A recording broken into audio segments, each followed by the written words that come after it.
Hello viewers, টেকটিভার ভিডিওর পক্ষ থেকে আপনাদের সবাইকে জানাই স্বাগতম। আমি আজ আপনাদের দেখাবো কিভাবে আপনারা 100 জিবি মেমোরি কার্ড তৈরি করবেন আপনার মোবাইলে এবং সেই মেমোরিতে আপনার গুরুত্বপূর্ণ সকল ফাইল যেমন ভিডিও, অডিও এবং আপনার পার্সোনাল যে কোনো ছবি আপনি আপলোড করে রাখতে পারবেন।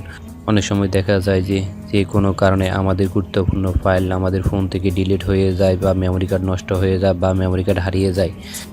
আমরা আজ 100 জিবির যে মেমোরি কার্ড বানাবো, যদি আপনাদের মোবাইলও হারিয়ে যায় আপনি কিন্তু আপনার গুরুত্বপূর্ণ সকল ফাইল ফেরত পাবেন।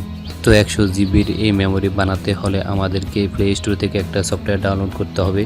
তো চলুন আমি প্লে স্টোরে যাইতেছি।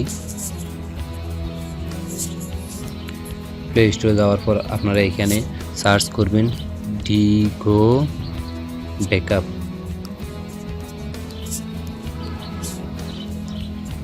ডিগো ব্যাকআপ লিখে আপনারা সার্চ দিবেন। তো আপনারা দেখতেছেন 100 জিবি ফ্রি ক্লাউড ড্রাইভ, এটাতে ক্লিক করবেন, এটা ডাউনলোড করে নেবেন আপনারা।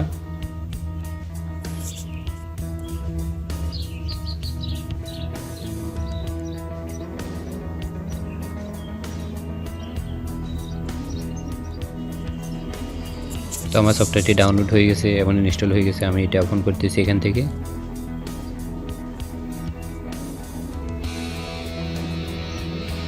তো এটা আপনারা সাইন আপ করে নেবেন, আপনাদের জিমেল আইডিটা দিবেন, আপনাদেরকে বলি আপনারা পার্সোনাল জিমেল আইডিটা দিবেন এবং আপনাদের মন মতো এখানে একটা পাসওয়ার্ড দিবেন। তো আমি আমার পাসওয়ার্ডটা দিতেছি।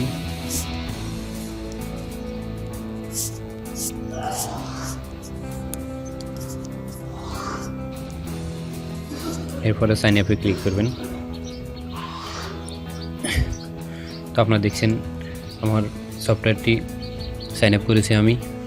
আপনারা একটু লক্ষ্য করে দেখুন, এই যে এখানে ফটোজ লেখা আছে, ঠিক আছে নি, এই ডকুমেন্ট, ভিডিওস, মিউজিক। আমি ইচ্ছে করলে আমার মোবাইলে যতগুলা ফাইল আছে যেমন অডিও, ভিডিও, ডকুমেন্ট সবগুলো আমি এই মেমোরিতে আপলোড করে রাখতে পারবো। তো এইটা মেমোরি না, জাস্ট আপনাদেরকে বলি এটা হলে একটা সফটওয়্যার। ওই সফটওয়্যারে আপনার গুরুত্বপূর্ণ সকল ফাইল ব্যাকআপ থাকবে। তো তাহলে আমরা কি এটাকে মেমোরি বলতে পারি না? অবশ্যই এটা অনলাইন মেমোরি, ঠিক আছে নি। আমাদের গুরুত্বপূর্ণ সকল ফাইল এখানে আপলোড করে রাখবে এবং যদি আমাদের কোনো কারণে আমাদের মেমোরি কার্ড হারিয়ে যায় বা নষ্ট হয়ে যায় বা আমাদের মোবাইল চুরি হয়ে যায়, তাহলে আমরা এই জিমেল এবং এই জিমেলের পাসওয়ার্ডের মাধ্যমে একটু আগে দিয়ে আমি এটা সাইন আপ করার জন্য যে জিমেল এবং যে পাসওয়ার্ডটা দিছি এটা দিয়ে আমাদের ফোনের সকল তথ্য আবার ফেরত পাবো। আপনাদের গুরুত্বপূর্ণ ফাইলগুলো আপলোড করতে হলে আপনাদেরকে, যেমন যদি আমি চাই আমার ফোন মেমোরিতে আমার ফোনে যতগুলো ছবি আছে আমি ওগুলো আপলোড করব, তাহলে এখানে এটা অন করে দিবেন, ডকুমেন্ট অন করে দিবেন, যেসব ফাইল আপনি আপলোড করে রাখতে চান ওগুলো অন করে দিবেন। তো আমি এই দুটা অন করে দিলাম। তো এটা আপলোড করতে হলে আপনাদেরকে অবশ্যই হাই স্পিডের নেট থাকতে হবে বা আপনার প্রচুর পরিমাণ নেট খরচ হবে, যেহেতু আপনার গুরুত্বপূর্ণ সকল ফাইল এটাতে আপলোড করে রাখবে। তো নিশ্চয়ই আপনারা বুঝতে পারছেন যে এই সফটওয়্যারটির কাজ। তো এটার মাধ্যমে আপনি আপনার সকল তথ্য আপলোড করে রাখতে পারবেন এবং যে কোনো সময় এগুলো ফেরত পাবেন যদি কোনো কারণে আপনাদের ফোন নষ্ট হয়ে যায় বা হারিয়ে যায়। তো নিশ্চয় আপনারা বুঝতে পারছেন। তাছাড়া আপনারা এই যে লেখা আছে add other folder to backup, আপনি নিজের মন মতো ফোল্ডার বানিয়ে এবং সেই ফোল্ডারে কিছু রেখেও এখানে আপলোড করে রাখতে পারবেন।